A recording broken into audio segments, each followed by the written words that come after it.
कांटा।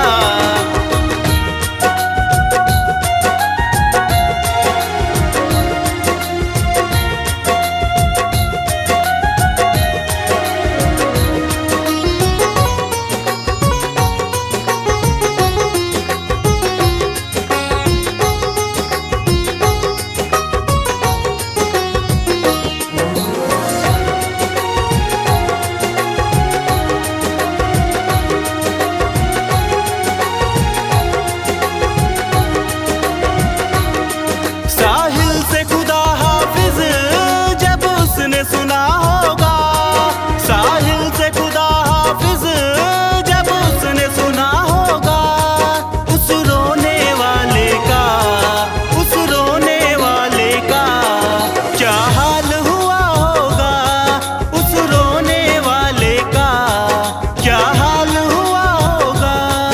हर लफ्ज मगर कांटा, हर लफ्ज मगर कांटा बन बन के चुभा होगा।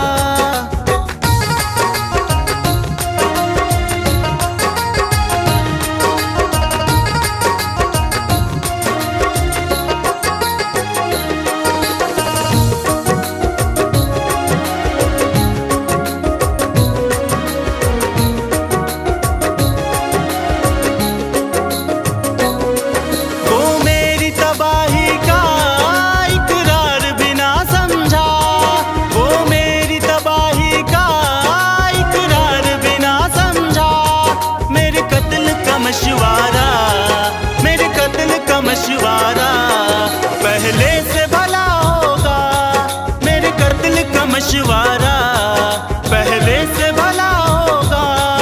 हर लफ्ज मगर कांटा, हर लफ्ज मगर कांटा बन बन के चुभा होगा।